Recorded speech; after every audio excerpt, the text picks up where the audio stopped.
Essa é a correção da prova de Anatomia e Fisiologia Vegetal, apresentada pela aluna Ana Caroline de Lima. Quando a água entra em uma célula, o resultado do potencial hídrico fica positivo devido à pressão de turgor.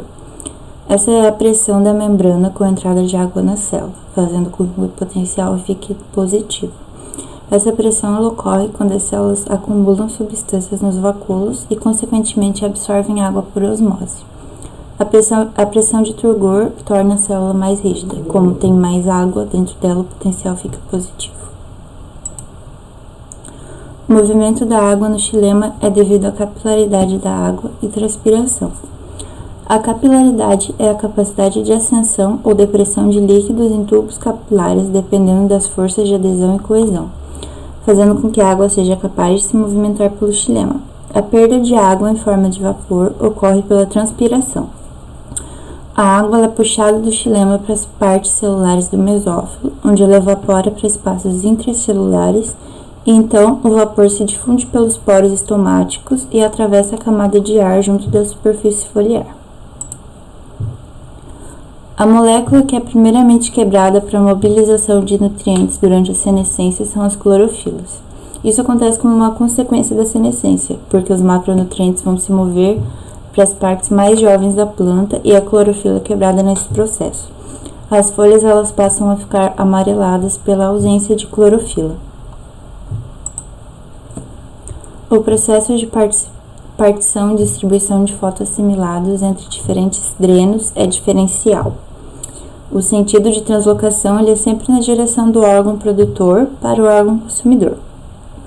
A água e os carboidratos que vão ser transportados, eles se movem por fluxo de massa ao longo do gradiente de pressão na direção do consumidor, que seria o dreno de fotoassimilados. A distribuição diferencial dentro da planta é o que determina o volume do fluxo para um dreno. A força motriz de um próton através da membrana é criada devido ao gradiente de pH e potencial de membrana. Um potencial de membrana e um gradiente de pH são criados às custas da hidrólise de ATP, quando os prótons saem do citosol. Esse gradiente de potencial eletroquímico representa energia livre armazenada na forma de um gradiente de H+, que é então a força motriz do próton. O parênquima é um tecido formado por células vivas, cuja função geral é preencher espaços internos da planta. O colênquima é um tecido de sustentação, que é formado por células vivas dotadas de parede com reforços de celulose espessas e com elasticidade. O parênquima é o principal tecido de reserva e é um tecido com capacidade de totipotência. O esclerênquima é um tecido com protoplasto morto, com parede secundária espessada para sustentação. E a epiderme é o tecido dérmico com células justapostas. Aqui é possível ver na imagem os tipos de tecidos e, como eu já citei, cada um tem a sua descrição. Sobre a figura, ela consiste em xilema, parênquima e fibras, respectivamente. Os xilemas são pequenos vasos de condução de água e sais minerais. O parênquima é o maior, ele é formado por células poliédricas, ele é um tecido de armazenamento. E tem as fibras. As fibras são para sustentação e elas ficam alojadas na parede celular. Sobre a bactéria que causa a clorose, ela afeta o xilema. O que ela faz? Ela obstrui o xilema e impede que a água realize o transporte de água e de nutrientes da raiz para a copa. Isso pode provocar a morte da planta pela diminuição na produção dos carboidratos. E também, como ela quebra a clorofila, causa a clorose, que a planta fica amarela. Sobre o mecanismo de sinalização de fechamento de estômatos.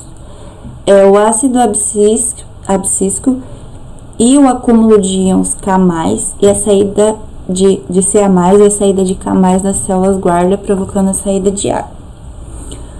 Essa abertura e fechamento dos estômatos, eles são determinados por mudanças nessas células guarda.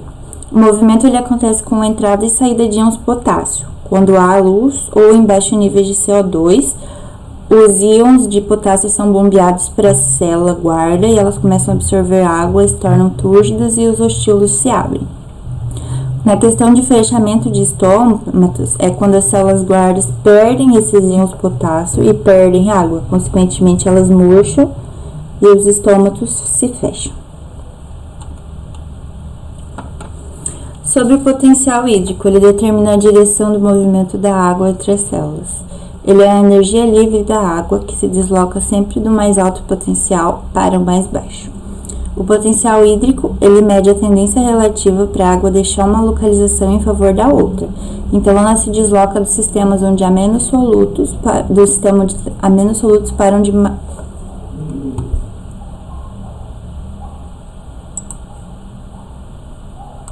maior soluto.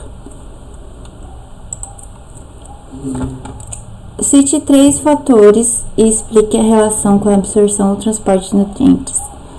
3 fatores que são responsáveis por absorção e transporte de nutrientes. Um mecanismo de absorção de nutrientes pelas raízes. A disponibilidade dos nutrientes no solo, eles possuem carga negativa, e eles são atraídos pelos íons negativos da raiz, causando o movimento desses nutrientes diretamente para a raiz. O nutriente disponível no solo, a gente diz que é aquele que se pode mover para o sistema radicular, aquele que pode sair do solo e ir para a raiz. A água, também, através do potencial hídrico, o que é quando o xilema transporta a água e os solutos de potencial mais baixo para o mais alto. Quando a transpiração é maior do que a velocidade de absorção de água pelas raízes, tem um déficit hídrico. Isso provoca uma murcha incipiente e fechamento estomático. Outro fator é o ar. O movimento do ar sobre as folhas, ele tende a remover o vapor da água, podendo aumentar o gradiente potencial e provocar transpiração. Além disso, se houver muito ar no solo, ele prejudica a absorção da água e, consequentemente, de nutrientes. O córtex ocupa a maior área do corpo primário das raízes. A camada mais interna do córtex de uma raiz é a endoderma. Ela apresenta células justapostas de modo compacto, caracterizadas pela presença de estrias de Caspary nas paredes celulares. A estria de Caspary é uma estrutura em forma de fita, contendo suberina e lignina. Sendo as estrias de Caspary impermeáveis à água, todas as substâncias que chegam e saem do cilindro devem atravessar a membrana plasmática ou protoplasto das células. E assim, a endoderme exerce sua função controladora sobre o movimento de substâncias. A endoderme é a primeira barreira seletiva no transporte de materiais do solo para as demais partes da planta. E ela possui células impregnadas de celulose, que são a lignina e a suberina. A suberina é uma substância hidrofóbica que impermeabiliza as células, e a membrana plasmática protege e sustenta as células.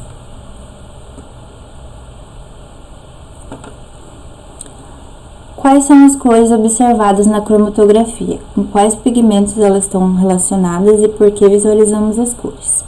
Por que a maioria das espécies possuem cor verde? Bom, as diferentes concentrações entre clorofilas, carotenoides e ficobilinas podem gerar diferentes colorações.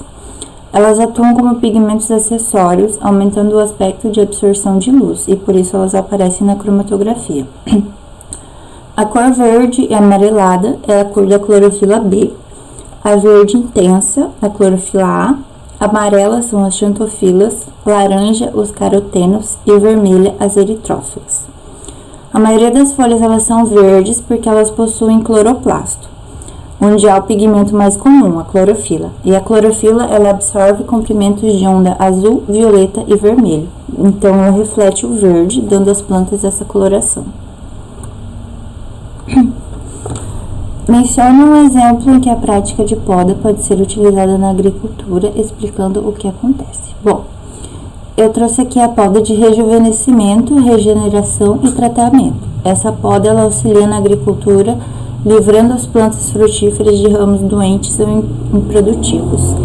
Ela reforma inteiramente a copa a partir das ramificações principais, eliminando o foco de pragas e aumentando a produtividade.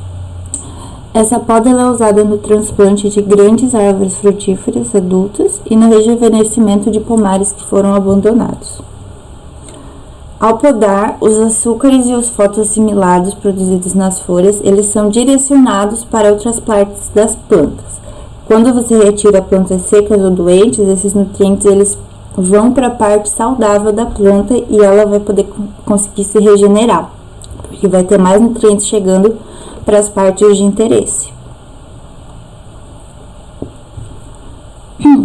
Sobre o experimento de controle, comparando com a planta o controle A, visivelmente morfologicamente, como ficarão as plantas do tratamento 1 e 2?